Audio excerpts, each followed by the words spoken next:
शुरू में तो डर लगता है लेकिन बाद में वो इस राइड को बहुत एंजॉय करता है। और तभी यहाँ पर एक आर्मी मैन आता है जो एंगस को उस वाटर हॉर्स के साथ यानी कि क्रूसो के साथ देख लेता है। क्रूसो वाटर हॉर्स को वापस पानी के अंदर जाने को कहता है और घर आ जाता है, जहाँ पर वो अपने पूरे एक्सपीरियंस को अपनी बहन के और लुइस के साथ शेयर करता है। तीनों की तीनों बहुत खुश होते हैं और तभी खिड़की से एंगस की मॉम इन तीनों को देख लेती है। इन तीनों को खुश देखकर उसे बहुत अच्छा लगता है। लुइस एंगस की मॉम को खिड़की के बाहर देख लेता है, वो उनके पास आता है और बताता है कि वो भी कभी एक आर्मी का सोल्जर था। उसने एक वॉर लड़ी है जिस वॉर में बहुत ज्यादा इंजर्ड हो गया था। वो अपना एक हाथ भी गंवाने वाला था, इसीलिए उसने आर्मी छोड़ दी और अब वो एक हेल्पर यानी कि हैंडी मैन है।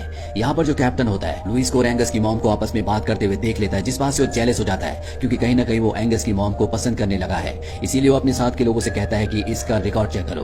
और जब वो लुइस का रिकॉर्ड चेक करते हैं तो उन्हें पता चलता है कि एक सोल्जर था लेकिन इसका रिकॉर्ड पूरी तरह से क्लीन है। इस बात से उस कैप्टन को और भी ज्यादा गुस्सा आ जाता है। वहीं हमें इसी शहर के बाहर को दिखाया जाता है जहाँ पे कुछ लोग आपस में बात करते हैं कि पानी में एक बहुत बड़ा मॉन्स्टर है। दरअसल इन्हीं में से दो लोगों ने पानी में सी हॉर्स को यानी क्रूसो को देखा था और अब यहाँ पर जो बार का मैनेजर है वो कहता है कि हमें उस सी मॉन्स्टर को पकड़ना होगा ताकि वॉर खत्म होने के बाद लोग उस सी मॉन्स्टर को देखने के लिए यहाँ पर आए, हमारी आमदनी बढ़े, ये जगह एक टूरिस्ट प्लेस बन जाए। वहीं कैप्टन को दिखाया जाता है जो अपनी सेना की टुकड़ी को लेकर समंदर के किनारे जाता है जहाँ पर उसने चारों तरफ तोप लगा रखी होती है और वो पानी में तोप चलाने का ऑर्डर देता है क्योंकि उसे शक होता है कि कहीं जर्मन की जो सबमरीन यानी कि पनडुब्बी है यहाँ किनारे में पानी के नीचे ना हो। एंगस जब ये सब कुछ देखता है तो बुरी तरह से डर जाता है क्योंकि उसे पता है कि यही पानी में क्रूसो है। वो सबको समझाने की कोशिश करता है, रोकने की कोशिश करता है लेकिन उसकी बात किसी को समझ में नहीं आती। कैप्टन उसे बहुत बुरी तरह से डांटता है जिस वजह से एंगस की मॉम को बिल्कुल भी अच्छा नहीं लगता और वो कैप्टन से कहती है कि अब हमें यहाँ से जाना चाहिए।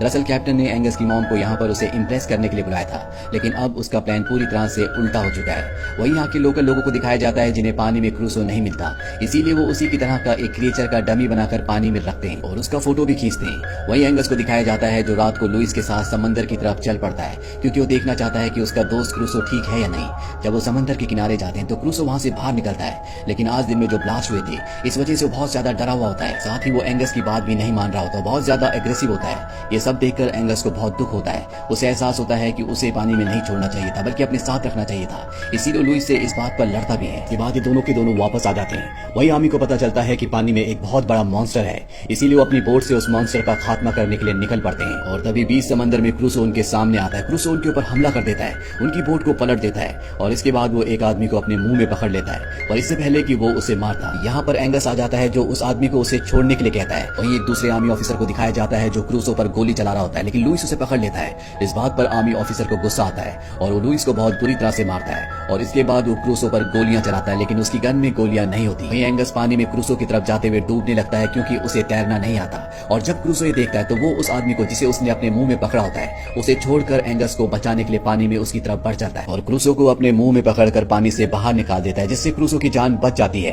अब यहाँ पर एंगस की मॉम और कैप्टन भी आ जाते हैं। एंगस अपनी मॉम को और यहाँ पर खड़े हर एक इंसान को क्रूसो के बारे में बताना चाहता है लेकिन उसकी बात पर कोई भी विश्वास नहीं कर रहा होता, खास तौर पर उसकी मॉम। और तभी उसके पीछे क्रूसो आ जाता है जिसे देखकर सब हैरान हो जाते हैं और अब उसकी मॉम को एंगस की बातों पर विश्वास हो जाता है। पहले उसकी मॉम को लगता था कि लुइस उसके बेटे के दिमाग में सब कहानियां डालता है और तभी क्रूसो के ऊपर फायरिंग होना शुरू हो जाती है। दरअसल पास में जो मिलिट्री होती है उन्हें क्रूसो को देखकर ऐसा लगता है कि ये जर्मन पनडुब्बी है। क्रूसो अपनी जान बचाकर यहाँ से जाने लगता है लेकिन एंगस भी उसकी पीठ पर बैठ जाता है और अब यहाँ पर कैप्टन, एंगस की मॉम और लुइस वो भी एक बोट पर बैठकर क्रूसो को यहाँ से दूर भेजना चाहते हैं, इसीलिए वो उसे नेट तक ले जाते हैं जिसे पार करके क्रूसो समंदर की गहराइयों में पहुंच जाता है, यानी कि वहां से आगे पूरा विशाल समंदर है जो कि क्रूसो का असली घर है। क्रूसो को जाते हुए देखकर एंगस को भी अब इस बात पर विश्वास हो जाता है कि उसके पिता अब इस दुनिया में नहीं रहे। दरअसल उसने आज तक इस बात को एक्सेप्ट नहीं किया था। साथ ही लुइस की मॉम के दिल में एंगस के लिए एक अपनापन और एक प्यार भी आ चुका है, यानी कि ये दोनों भी अपनी जिंदगी में आगे बढ़ना चाहते हैं। इसके बाद कई लोग बताते हैं कि उन्होंने समंदर में क्रूसो को देखा लेकिन एंगस ने क्रूसो को इसके बाद कभी नहीं देखा था। कहानी वापस प्रेजेंट में यानी कि बाहर में आती है जहाँ पर बूढ़ा आदमी इन दोनों को यानी कि अमेरिकन टूरिस्ट को एक कहानी सुना रहा होता है जहाँ पर इन्होंने वो फोटो देखी होती है जिसमें एक अजीब सा क्रिएचर था और ये वही फोटो थी जो यहाँ के लोगों ने डमी को पानी में रखकर खींची थी। ये टूरिस्ट उस बूढ़े आदमी से उसका नाम पूछते हैं और वो बताता है कि मेरा नाम एंगस है, यानी कि यही वो बच्चा है जिसे समंदर के किनारे वो अंडा मिला था। इसके बाद दिखाया जाता है कि समंदर के किनारे एक बच्चा खेल रहा होता है और तभी वहाँ पर उसे एक वैसे ही अंडा मिलता है जैसा आज से कई साल पहले एंगस को मिला था, यानी कि क्रूसो ने अपने एक अंडे को यहाँ पर छोड़ दिया था। अब इसके अंदर से भी उसी तरह का वाटर हॉर्स निकलेगा। इसी के साथ एक काल्पनिक कहानी यहीं पर